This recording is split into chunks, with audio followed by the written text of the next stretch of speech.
Left-handed. Bobby is like a lot of 14-year-olds. He loves his games and his toys, especially his impressive Hot Wheels collection. Also a part of his life, school. Bobby is back at it, starting the 8th grade at Powhatan Middle. These are all simple treasures of normalcy. The last year has been anything but. He is a miracle. He absolutely is. Bobby's world changed June 16th, 2021, the day before. And he went out and had a fantastic day, and he just was being a kid. But in the middle of the night, It was about 1:30 in the morning, and he was crying very hard. He sipped it and then threw up and just kind of collapsed over and dropped the water. by morning, Bobby was at the emergency room at St. Mary's, where doctors delivered the heartbreaking news. He said, "Your son has a significant brain bleed, and we need to get him to the VCU Stroke Center." And I remember thinking, what? A stroke? Within minutes, Bobby was rushed to VCU Medical Center. They immediately took Bobby and proceeded Dr. Gary Ty, pediatric neurosurgeon, and Dr. Dennis Rivet, vascular surgeon, saved his life. Rob and Holly Stallworth would learn their son suffered an AVM rupture.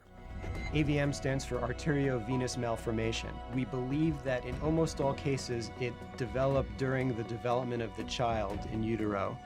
And it basically involves two different kinds of blood vessels that should not be directly connected actually being connected. Pressure builds up to the point where there's a weak spot that eventually ruptures and causes a bleed.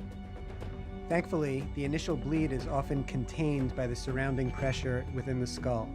This allows a clot to form, which temporarily stops the flow of blood, stabilizing the patient. We still need to treat the AVM before that weak spot ruptures again, because every bleed in the brain is potentially a severe risk to the patient. They did an emergency embolization, which is where they put glue into Bobby's brain to stop it from bleeding. And over the next 2 weeks, we were at the hospital praying for Bobby's life. Even though the Stallworths live in Powhatan, it was still too far from Bobby, who remained in a coma, and his parents not wanting to leave his side. The huge blessing in all of this was the Ronald McDonald House. Bobby's parents will never forget the day they were told about the Ronald McDonald House charity sleep rooms right inside the hospital. She gave us a key, and both Rob and I just erupted into tears and hugged each other. And just to have a place that was so serene, that was all our own, to go take a shower, we did rotations every 3 hours in the middle of the night, to go sleep for an hour, to cry, just to not do that in front of Bobby, but to have a private space to be within was absolutely the greatest gift, and we are forever thankful. We'd always heard about the Ronald McDonald House, but never thought it was something that would benefit us. We never thought we would be in that situation.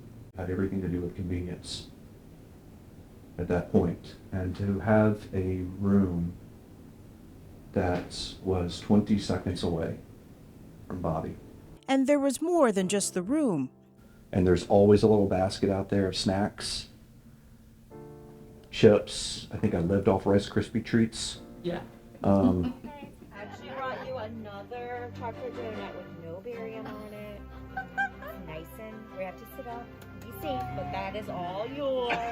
Yeah. Bobby worked to gain his strength to walk and talk again. After 12 days at VCU, he was transferred to Children's Hospital of the King's Daughter in Norfolk for rehab, and the Ronald McDonald House was there to help again. The Ronald McDonald House here, as well as VCU, was able to put us in touch with the Ronald McDonald House in Norfolk. We knew that the staff there would be comforting. We knew that we would receive and our needs would be met. After 6 weeks of rehab, Bobby was finally going home.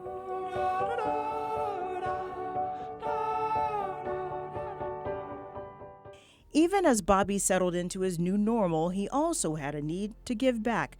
On his Survivor Day, his 1-year anniversary of being diagnosed, Bobby donated 500 Hot Wheels to the Ronald McDonald House Charities of Richmond for other children. And maybe that brings them a little bit of happiness, maybe a little bit of hope.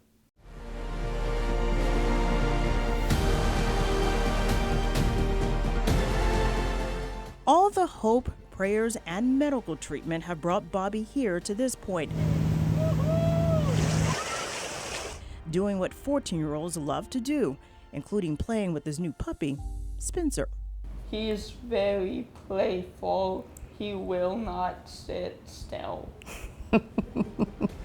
Bobby's parents hope Bobby will only get stronger with the help of his daily therapy, and that he helps others by sharing his testimony. We hope to continue to bless other people's lives through Bobby.